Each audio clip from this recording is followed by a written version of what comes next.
There are scrolls the great libraries burned, and whispers the elders suppressed, tales of a time before the miracles.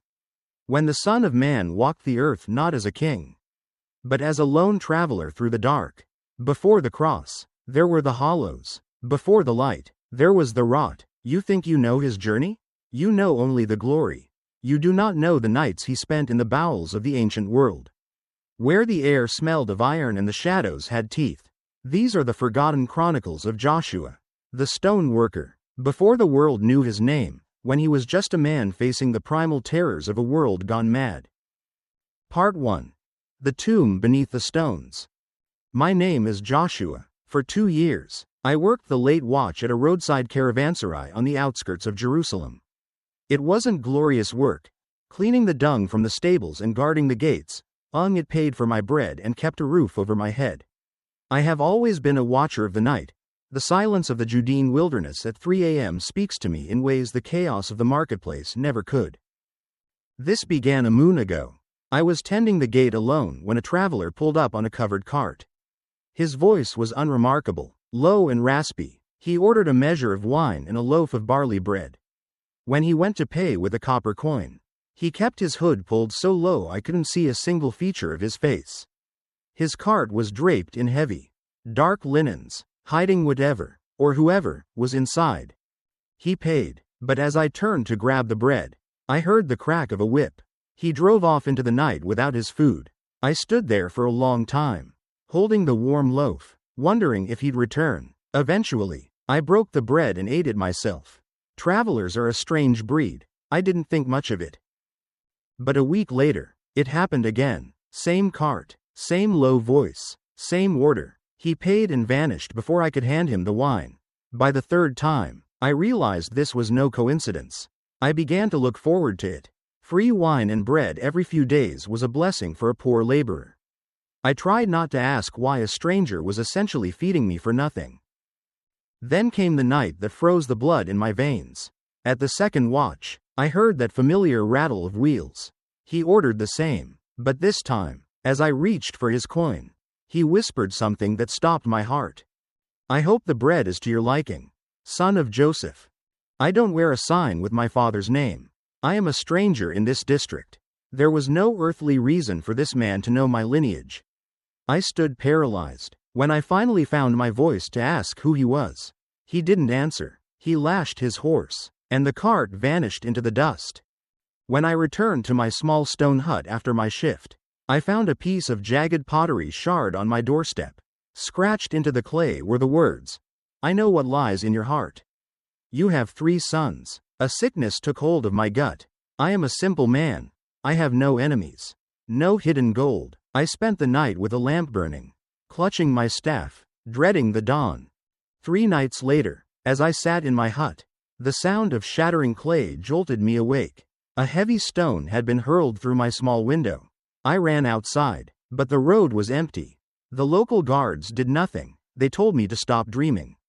But I knew that in the darkness of the ancient world, something was hunting the one who was meant to bring the light.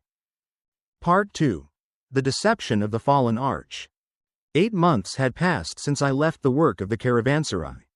I was traveling through the rugged hills of Galilee, earning silver by carrying messages between villages.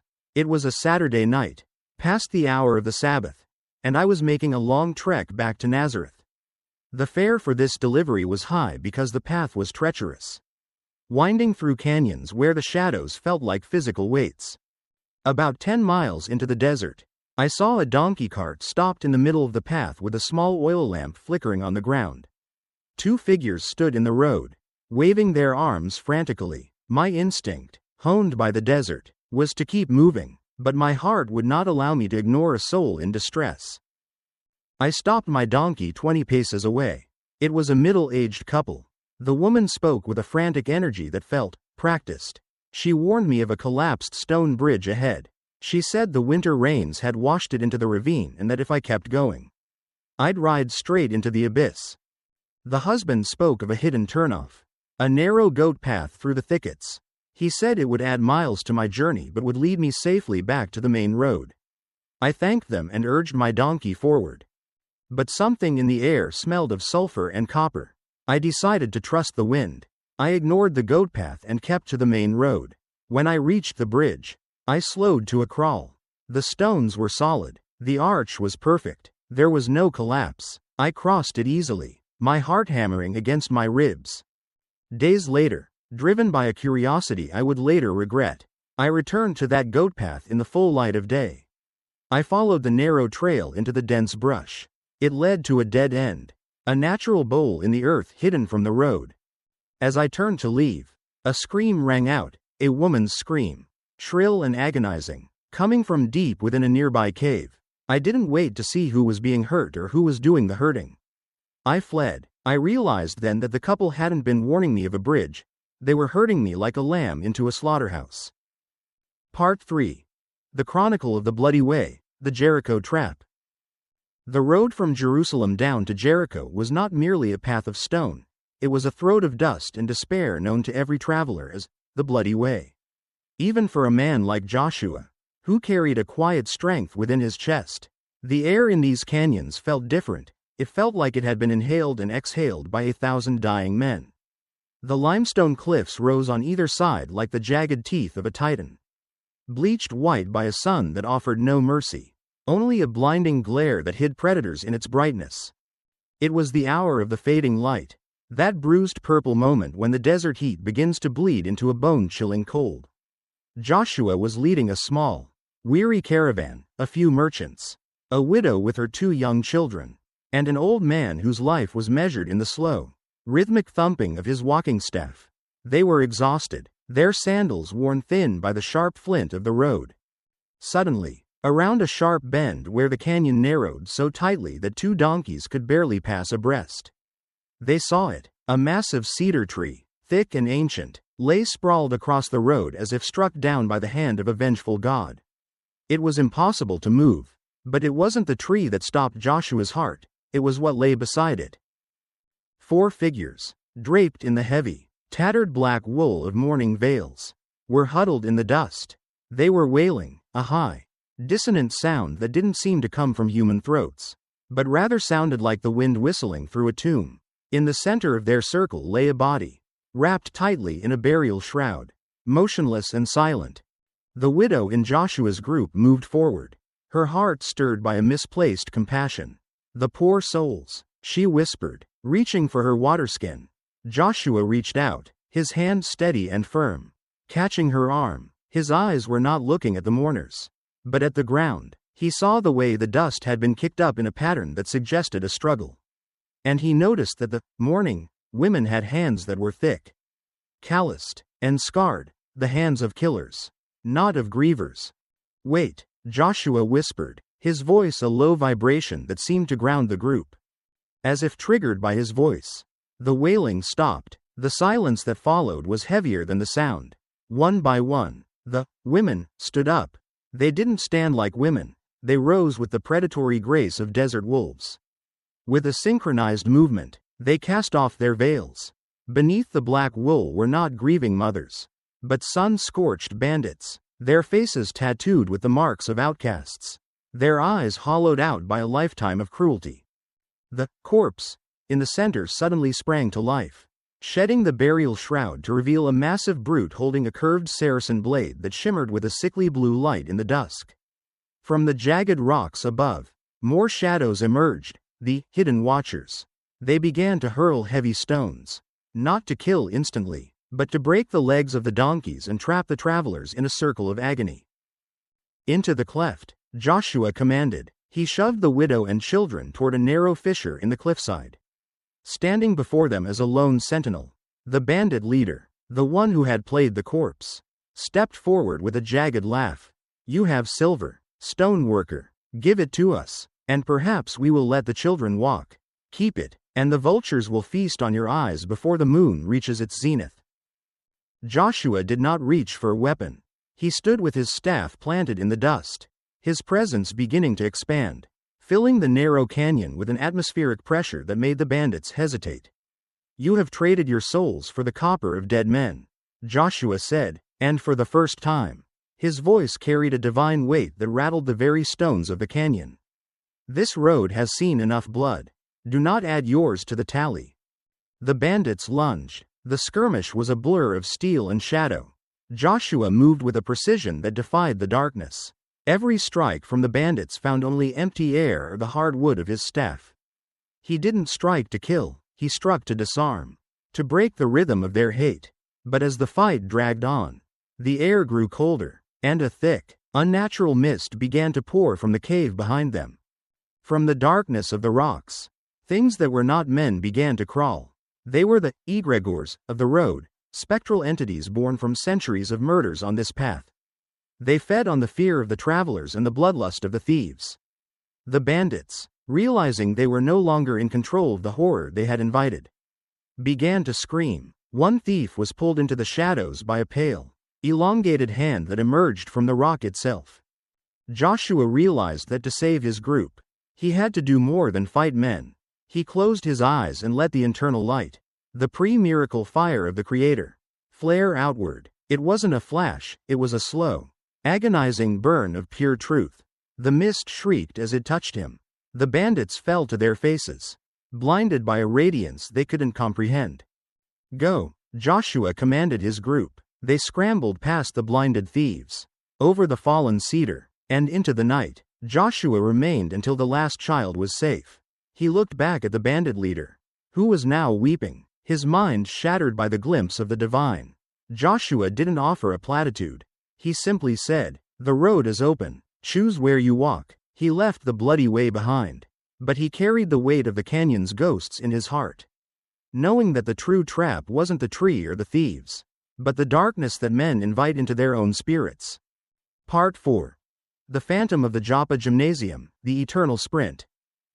Joppa was a city of echoes, a port where the languages of the world clashed against the salt-crusted docks.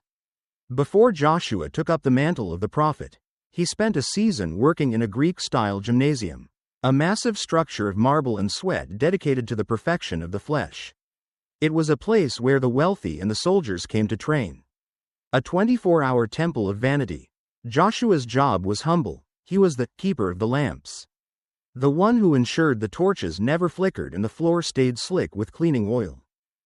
The gymnasium at 2 a.m. was a cavern of echoes. The high ceilings trapped every sound, the drip of water from the fountains, the scuttle of rats, and the heavy breathing of the few obsessed souls who trained through the night. It was during one of these silent watches that Joshua noticed the runner. He was on the far side of the circular stone track, a silhouette moving with a terrifying, mechanical rhythm. Joshua had seen many athletes, but this man was different. He was sprinting at a pace that should have been impossible for a human to sustain for more than a minute. Yet, the man did not slow. He circled the track again and again, his footsteps sounding like the rhythmic beating of a drum made of bone. Joshua approached with a fresh jar of oil, his sandals slapping softly on the marble. As he drew closer, the hair on the back of his neck stood up. The man was dressed in rags that hung off his skeletal frame like moss. His hair was a wild, matted mane, and his face was the most unsettling thing Joshua had ever seen. It was a mask of gray, waxy skin, frozen in a look of absolute, soul-deep terror. His eyes were wide, fixed on a point exactly 3 feet in front of him, and his mouth was locked in a wide, silent gasp. Then, Joshua looked at the floor. The stone track was not clean.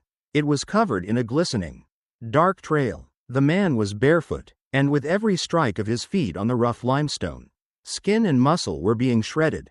He was running on raw bone and clotted blood. The scent was unbearable, a mixture of old copper and the musk of a predator. "Stop, brother," Joshua called out, his voice echoing through the vast hall. "Your body is failing you. Let me bind your wounds." The runner did not turn. He didn't even blink. He continued to sprint, the sound of his shredded feet hitting the floor becoming a wet, sickening thud slap. Joshua stepped onto the track, moving into the man's path. The runner stopped instantly. He didn't decelerate, he simply ceased movement, as if a gear had snapped. He stood 5 feet from Joshua, his chest not heaving, his breath not coming in gasps. He stood perfectly still, despite the horrific state of his feet. Then, he spoke. The voice was not a single man's. It was a raspy, discordant layering of a dozen voices. Some old, some young, all screaming in a whisper. "Are you there?" "I am here," Joshua replied, his spirit bracing for the spiritual weight of the entity before him. "Who are you seeking in this house of flesh?" The man's mouth opened wider, the skin at the corners of his lips tearing. "The architect. We are running to find the end of the circle. The circle never ends. Are you there?"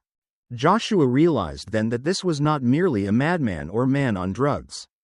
This was a vessel of the void. The man had been integrated with a spiritual parasite, a fragment of the ancient darkness that had convinced him that if he stopped running, the world would end. He was a prisoner of his own kinetic agony. The man suddenly lunged. He didn't run like a human, he moved with a disjointed, spider-like agility, his bloody feet leaving crimson handprints on the walls as he scrambled up a marble pillar. He perched there, looking down at Joshua, his neck twisting 180 degrees with a sickening crack. He began to scream, a high-pitched, ultrasonic shriek that shattered the glass oil lamps throughout the gymnasium, plunging the hall into total darkness. In the blackness, the only thing Joshua could see were the man's eyes, which had begun to glow with a faint, necrotic green light. The scratching of his fingernails on the marble was everywhere, above, behind, to the left. He was hunting Joshua through the darkness. "I know the end of the circle," Joshua whispered into the void. He didn't use a torch. He let his own skin begin to glow with a soft, amber radiance, a light that didn't illuminate the room but seemed to push the darkness back by its sheer weight. The entity screamed again, a sound of pure hatred. It leapt from the ceiling, a mass of rags and bone aiming for Joshua's throat. Joshua didn't move, he simply raised his hand and caught the man mid-air. The impact should have shattered Joshua's arm, but he stood like a mountain. "Be still," Joshua commanded. The man's body went limp. The green light in his eyes flickered and died. The legion within him let out one final, gurgling sob and vanished into the stone floor. Joshua lowered the man gently to the marble. The man was breathing now, honest, ragged gasps of a human who had finally found rest. But the damage to his body was done. Joshua knelt and touched the man's ruined feet, his hands turning the blood back into skin, the bone back into marrow. When the sun finally broke through the high windows of the gymnasium, the man was gone. Joshua found only a single, bloody footprint on the track, a reminder that the battle for a man's soul is often fought in the places where they try the hardest to forget they have won. Joshua walked out into the Joppa morning, the scent of the sea air finally washing away the smell of the rot. But he knew the runner was just one of many who were trapped in circles of their own making. He knew that soon, he would have to be the one to break the circle for the whole world. Joshua's journey through the hidden corners of ancient Levant concludes here. The stories you've just heard, about the tomb beneath the inn, the trap on the blood-soaked road, or the entity in the Joppa training room, are a blend of ancient accounts and fictional elements infused with contemplative insights. We created this blend not to alter faith, but to create a seamless narrative that helps us better visualize a Messiah who truly walked among us, confronting humanity's darkest impulses before becoming an eternal source of light. It's a reminder that evil never disappears, it merely changes form over time. If you feel a chill running down your spine, it's because the truth is often more terrifying than we imagine. Subscribe to our channel to join us in unearthing more forgotten chapters of history. Turn on notifications so you don't miss our next journeys into the darkness. Leave a comment. Which darkness do you believe is the most terrifying? The hidden killer or the demon within our own minds? Walk in the light, but never forget what lurks in the shadows. Thank you for listening.